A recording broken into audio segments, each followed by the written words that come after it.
गांव वाली भाषा में कहो तो पूरी माँ, पूरी पूरी माँ है, पूर्ण माँ। हमारे जीवन में जो दो महत्वपूर्ण ग्रह हैं, उसमें सूर्य और चंद्रमा का विशेष स्थान है।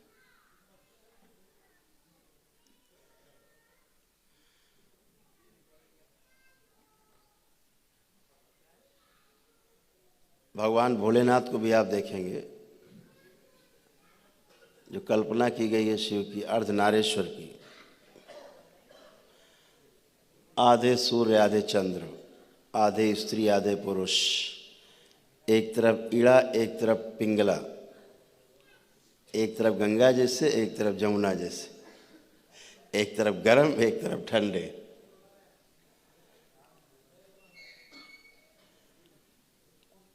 एक तरफ प्लस एक तरफ माइनस।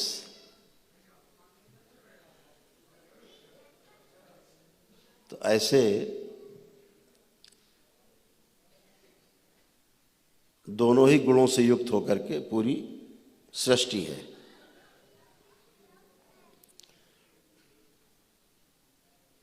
आदिगुरु शंकराचार्य जी ने भी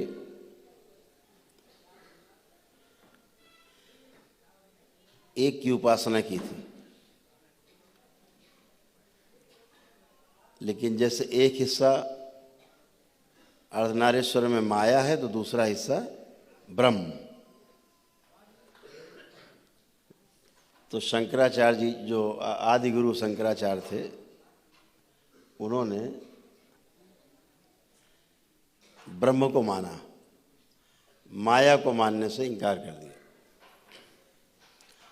आखिरी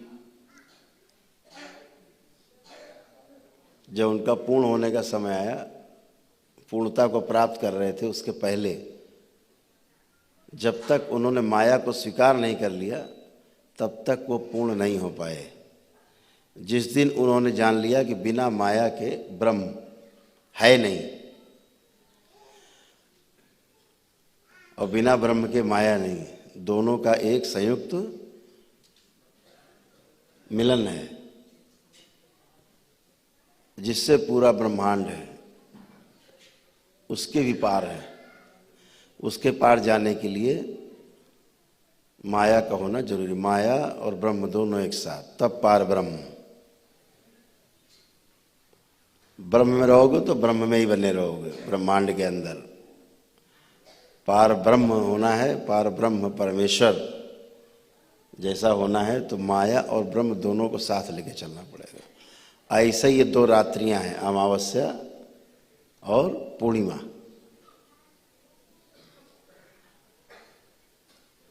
दो विशेष रात्रि मानी गई। अमावस्या का अपना एक अलग महत्व है, पूर्णिमा का अपना एक अलग महत्व है, लेकिन दोनों ही जो है मिला करके बड़े महत्व की हैं। और दरबार में दोनों पर्व मनाए जाते हैं, हर माह, प्रति माह मनाए जाते हैं।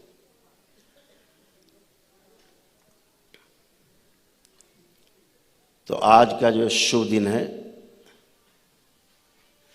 इस पर कभी और चर्चा करेंगे। आज आपका समय ज़्यादा ना खराब होते हुए, नष्ट होते हुए दीक्षा पर पूरा फोकस रहेगा।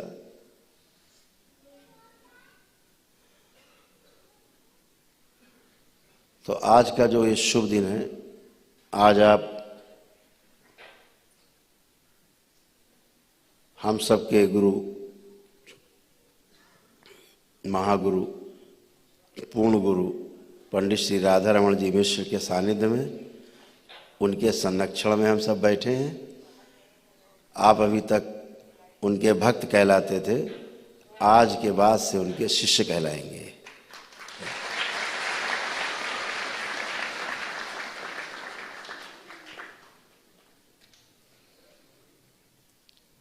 आपकी पल पल परीक्षा और रक्षा दोनों का दायित्व पूर्ण गुरु के पास है।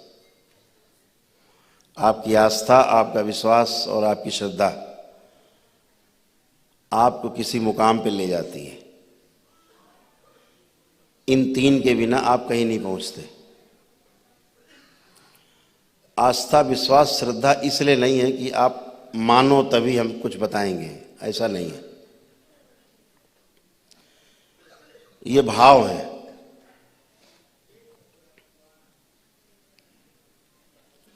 विश्वास जो है वो जब आप किसी पे करते हैं तो आपके अंदर जो ग्लैंड्स हैं, ग्रंथियां हैं, उनसे एक विशेष प्रकार का रस सेक्रेशन होता है, स्रवित होता है,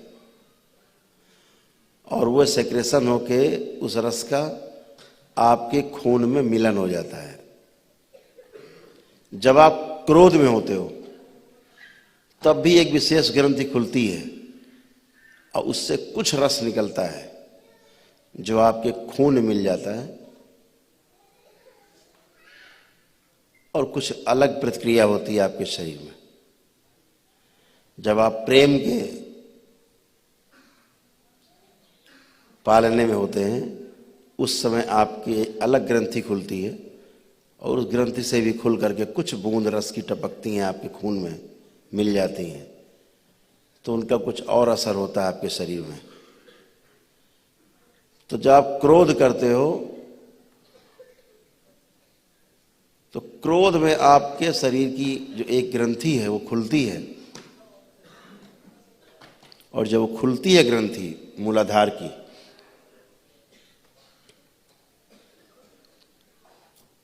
तो उससे कुछ बूंद रस टपक के आपके खून में मिल जाता है, और आपके शरीर में मौजूद लाल रक्त कणिकाओं को करोड़ों की संख्या में मार देता है। तो जब लाल रक्त कणिकाएं मरती हैं तो आप पीले पड़ जाते हो। जब लालिमा कम होगी तो आप पीले पड़ोगे। ऐसा रोज क्रोध करोगे तो रोज मर जाएंगी आपकी लाल रक्त कणिकाएं। तो क्या होगा? तो कहावत क्या आ गई, क्यों लाल पीले हो रहे हो क्रोध में? लाल हुए और मर गई, पीले हो गए। ऐसे करते जाओगे तो कमजोर होते जाओगे। जहर है वो। जब प्रेम के वेग में होते हैं आप तो उस समय कुछ अलग रस टपकता है, आनंद अनुभव करते हैं आप। क्रोध के बाद पश्चाताप का अनुभव करते हैं आप, और विश्वास के बाद आपके अंदर एक शांति का अनुभव होता है। जब विश्वास करते हैं तो एक ग्लैंड्स खुलती है अंदर ग्रंथि, और कुछ बूंद रस के टपकते हैं आपके खून में जो आपके अंदर शांति का अनुभव कराते हैं। आस्था, विश्वास और श्रद्धा, इसी प्रकार की ग्रंथियों से रस स्रवित होता है। दवा है ये। जब आप विश्वास करते हो तो जो रस टपकता है आपकी ग्रंथि से और आपके खून में मिलता है वो एक दवा है। इसलिए कहा जाता है विश्वास करो, श्रद्धा रखो, आस्था रखो। इसलिए नहीं कहा जाता कि आप अंधभक्त बन जाओ कि नहीं साहब हम कुछ भी कर रहे हैं आपको हाँ हाँ बहुत अच्छा कर रहे हैं, झंडा उठाए रहो। ऐसा नहीं, अंधभक्ति नहीं। विश्वास एक व्यवस्था है जिसको अपनाने से आपका शरीर और मन दोनों शुद्ध होते हैं। ऐसा हम सबका मानना है कि ईश्वर है, ऐसा विश्वास है। ये आपके अंदर एक आत्म शांति का अनुभव देता है। आप प्रार्थना करते हो, फलस्वरूप शांति का अनुभव करते हो आप। तो जो विश्वास है बहुत बड़ी दवा है ये। तो जब आपके पास ये रहता है तो आप बहुत तेज स्वस्थ होते हो। आप देखते होंगे जिनके अंदर आस्था, विश्वास और श्रद्धा की ज़्यादा मात्रा है, आपने देखा होगा वो लोग ज़्यादा तेजी से स्वस्थ होते हैं। तो बहुत लोग हमसे कहते थे गुरुदेव ये तो पक्षपात हो गया कि जो ज़्यादा आस्था, ज़्यादा विश्वास और ज़्यादा श्रद्धा रख रहा है वो जल्दी ठीक हो रहा है, मतलब पक्षपात हो रहा है। तो पक्षपात नहीं हो रहा है, आप अपनी पात्रता को और मजबूत कर रहे हैं, आपने अपनी पात्रता को और दृढ़ कर लिया है। तो आप वो पाने के अधिकारी हो गए जो दूसरे अधिकारी नहीं हो पाए। आपका बर्तन और चमक गया है, मन और साफ हो गया है, रस और स्रवित हो गए, खून में मिल गए हैं, जल्दी स्वस्थ हो गए हैं। इसका अर्थ ये होता है। वहां पक्षपात नहीं हो रहा है कि हम पे विश्वास ज्यादा कर रहा है तो चलो भाई इसको जल्दी स्वस्थ कर दे, ऐसा नहीं है। वो एक व्यवस्था है, वो आप ही तय करते हो, आपके अंदर ही रस बनते हैं। उसमें बाबा ये नहीं देखते कि ज्यादा बेचारा ही दंडवत कर रहा है, ज्यादा इसके हृदय में श्रद्धा है तो लाओ जल्दी ठीक कर दे, ऐसा कुछ नहीं है। ये आपकी पात्रता है, आपने तय किया है, आपने पैदा किया अपने अंदर। जैसे आयुर्वेद में एक औषधि है जो आपके किचन में रहती है, जो आपका रसोई घर है ना, एक ऐसी औषधि है जो आपके किचन में रहती है हमेशा, रसोई घर में। उस औषधि का नाम है काली मिर्च, पेपर। काली मिर्च परिचित होंगे सब लोग लगभग, काली मिर्च भाषा अगर समझ में आ रही है तो। काली मिर्च का काम जानते हैं क्या है? काली मिर्च का काम ये नहीं है कि वो आपको तीव्रता लाती है, थोड़ा चटपटी होती, चरपरी होती है, ऐसा कुछ नहीं है। काली मिर्च का एक विशेष गुण है, जैसा गुण आपके विश्वास में है। विश्वास ना एक पायलट की तरह काम करता है। जैसे अभी आप गाड़ी से यहाँ से निकलो, आपको रेलवे स्टेशन जाना है, तो रास्ते में जाम आम मिलेगा, आप पों पों करते हुए, हो सकता है जाम में आप 2 घंटे में स्टेशन पहुंचो, ट्रेन छूट जाए।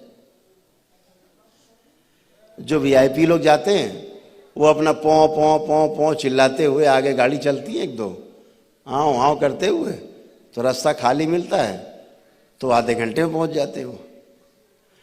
तो काली मिर्च का यही काम है, वो पायलट है। ऐसे विश्वास का भी यही काम है कि वो पायलट है, रास्ता खाली करता है, तेजी से फैल जाता है। जो पीछे दवा है वो तेजी से फैल जाती है पूरे शरीर में और जल्दी स्वस्थ होते हैं। तो आपने हमेशा देखा होगा, जो लोग ग्रामीण क्षेत्र से जुड़े हैं, खास तौर से वो लोग, कि दादी नानी क्या करती थी, कोई भी चीज होता था कहती थी कि इसके साथ 2 काली मिर्च पीस के और रगड़ के इसको पिला दो, छटा दो। काली मिर्च, सांप ने काटा तो बोले घी लाओ और काली मिर्च पीस के मिलाओ घी में, जल्दी पिला दो। ये दवा घिसो और घिस के काली मिर्च एक कूट के मिला के साथ चटा दो। काली मिर्च, मैं सोचता था छोटे में हर चीज में काली मिर्च, तो काली मिर्च कोई विशेष औषधि है? तो बात सही है तो। लेकिन वो क्या काम करती है? औषधि को तेजी से शरीर में पूरे में फैला देती है, पायलट बन के बहुत तेज। आप काली मिर्च रखो तो चरफरा जाएगी पूरी जीभ। ऐसे पूरी नस नाड़ियों में, खून में इतनी तेज भागती है काली मिर्च, रास्ता मैदान सब खाली हो जाता है और औषधि उसके पीछे पीछे पूरे शरीर में फैल जाती है। और अगर काली मिर्च आप ना लगाओ तो औषधि को फैलने में मान लो 2 घंटा लगेगा, और काली मिर्च लगा दो तो वो औषधि 5 मिनट में पूरे शरीर में अंदर फैल जाती है आपके खून में। ऐसा ही विश्वास है। अगर आपके अंदर आस्था, विश्वास और श्रद्धा रूपी काली मिर्च है, पायलट, तो बाबा का जो आशीर्वाद है, माँ का जो आशीर्वाद है, उनकी जो करुणा है, जो आपके हवन के पुण्य हैं, वो बड़ी तेजी से आपके शरीर और मन में फैल जाते हैं, तेजी के साथ। तो आप जल्दी ठीक होते हो। हमारी बात समझ में आ रही है? तो आस्था, विश्वास, श्रद्धा का इतना ही मतलब है कि आप जल्दी ठीक होते हो, तो उसका इतना ही अर्थ है, वहां कोई पक्षपात नहीं है। तो आज आप दीक्षा के पात्र हुए हैं। आपने हर वो पड़ाव पार किया है कि आप दीक्षा के अधिकारी हुए हैं। और ये अवसर जो आपको प्राप्त हुआ है, जो इस दरबार से जुड़े हुए हैं उनको प्राप्त हुआ है, या धरती पर दो ऐसे दरबार और हैं जहाँ गुरु दीक्षा होती है जो वो पवित्र है। अभी हैं इस धरती पे दो दरबार हैं जहाँ दीक्षा होती है जब, तो बड़ी पवित्र होती है। या फिर करौली सरकार का आपका दरबार है जहाँ पर दीक्षा पवित्रतम रूप में दी जाती जब आप पूरी तरह शुद्ध होते हो।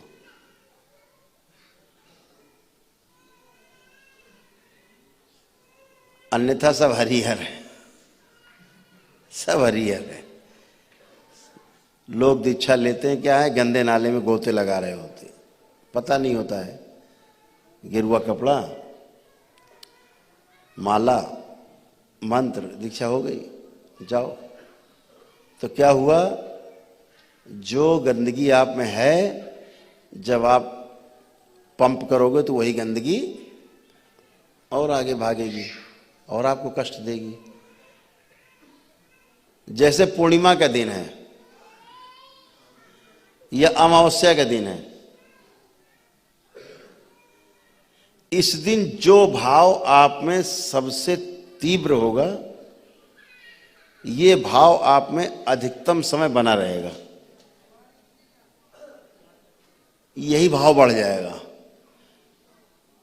अगर आप पूर्णिमा के दिन कामुक हुए तो आप पूरा महीना कामुक रहेंगे।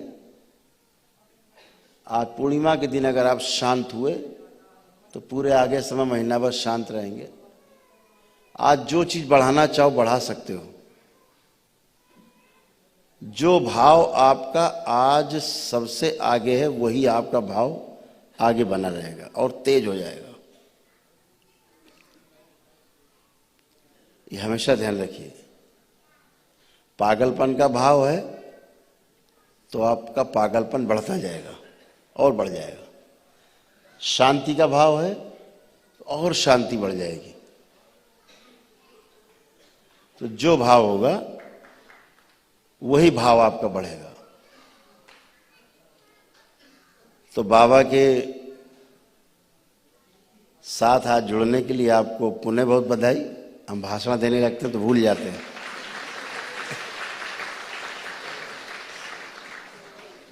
जब आप भाषण, पुराना आदि आदत है ना भाषण देने की, अनुभव है भाषण देने का, तो बोलने लग जाएगा तो भूल जाते हैं कि समय की मर्यादा है, आपको ही बहुत काम है।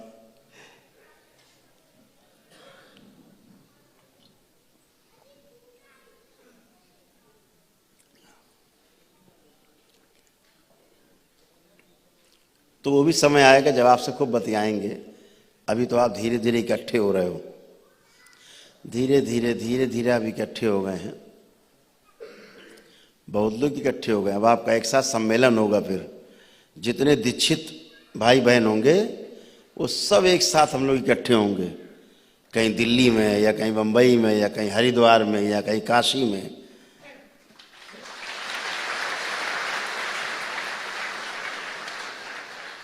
करौली सरकार के दरबार के भक्त जो शिष्य हो चुके हैं वो सब एक छत के नीचे इकट्ठा हुआ करेंगे महीने में एक बार, अलग अलग जगहों पर देश के, है ना,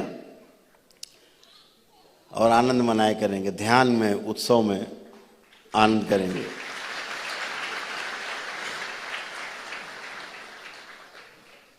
बहुत अद्भुत है जो आप दीक्षा लेने जा रहे हो। साधारण दीक्षा नहीं है। जब ये दीक्षा लेकर के जो आपको मंत्र मिलेगा, आप जो करने जा रहे हो ना, अभी आपकी सोच से बाहर है।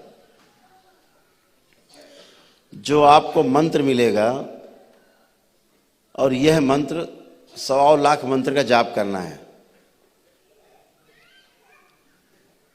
जब जाप हो गया तो इसका 10 अंश, इसका 10% यानी 12,500 आपको इसका दशांश बोलते हैं उसको करना है जब अलग से। फिर वो हवन करके होता है, लेकिन उसके लिए दरबार ने अगियारी बना रखी, सिद्ध अगियारी, वो जला दी तो हवन का ही काम करती है। आपको दशांश के लिए बनी है या घर की शुद्धि के लिए बनी है। जब आपकी यह पवित्रता हो जाती है पूरी, तो वो अगियारी इसीलिए है कि हफ्ता 10 दिन में आपने जला दिया, तो हफ्ते 10 दिन में जो आपके यहाँ नकारात्मकता या निगेटिविटी या सोच विचार गंदा संदा इकट्ठा किया, जो सोचा आपने, वो सब निकल जाता है। क्योंकि दरबार आता है और झोंके में सब लेके चला जाता है। बिल्कुल ऐसे लगता है अगियारी जलती जब तो हवन हुआ है घर में, तो ऐसे ही वो अगियारी जला करके दशांश का जाप करते हैं। तो वो जो दशांश का जाप कर लेते हैं आप, फिर वो आप दशांश आपका मस्तक पे स्थिर हो जाता है आज्ञा चक्र के समक्ष। और घर में जब कभी कोई बीमार होता है या कोई समस्या होती है, आपको कोई भी समस्या होती है जिससे आप परेशान होते हैं, तो जैसे ही आप प्रार्थना करते हैं दरबार से कि बाबा रास्ता दिखाइए या इसको ठीक करिए, वैसे ही आपका ये पुण्य निकलता है बाहर और बिल्कुल ऐसे लग जाता है काम में जैसे आपका पुत्र हो आज्ञाकारी, और बिल्कुल जाके काम करता है। क्योंकि ये आपसे ही उत्पन्न हुई शक्ति है जो आपके ही आदेश पर चलेगी। आपके मन में आया और ये चालू, तो घर में मान लीजिए कोई बीमार है जी, वहीं जाके लग जाएगी और उसका पूरा ट्रीटमेंट करती रहेगी अपने आप। और जब वो स्वस्थ हो जाएगा 1 दिन में, 2 दिन में, 4 दिन में या 2-4 घंटे में, ये फिर वापस आके आपके मस्तक पे पुणे से विराज जाता है अपने आप, फिर वहीं रख के। तो अद्भुत है आपके दशांश की शक्ति है, आपके तप से जब से उत्पन्न हुई शक्ति है। इसके बाद जब तंत्र दीक्षा में लोग जाते हैं, कुछ लोग आते हैं तंत्र दीक्षा के लिए, अभी शायद 100 फार्म तक अभी आज आ चुके हैं, 150, अच्छा 150 फार्म बता रहे हैं भी आ चुके हैं तंत्र दीक्षा के लिए। हर महीने 150 से 200 फार्म आते हैं, उसमें लगभग आधे लोग तो सेलेक्ट हो ही जाते हैं। आधे लोगों में कुछ कमी रहती थोड़ी बहुत, वो फिर प्रयास करते हैं, कभी अगले भी आ जाते हैं। उस तंत्र दीक्षा का जो दशांश है वो तो बहुत ही विशाल है। यानी अगर 100 तांत्रिक खड़े हों उसके सामने, अगर उनके देखने की शक्ति होगी तो उसको देख करके उनके कांपने लगेंगे। दरबार के भक्त का दशांश दे के कांपने लगेंगे। वो दरबार की तंत्र दीक्षा का, दरबार की तंत्र दीक्षा की पहली सीढ़ी का पुण्य है वो। इसके बाद 20 सीढ़ी अभी बाकी हैं। ये तो पहली सीढ़ी का पुण्य है, जिसे देख के आदमी के कभी छूट जाए, तांत्रिकों हो जाऊंगी, है ना। तो अद्भुत है आपका दरबार है। और चूंकि आप पवित्र होते हैं, पवित्रता में आप जीते हैं, तो और आगे बढ़ते हैं। तो हम लोग दरबार के कार्यक्रम को आगे बढ़ाते हैं।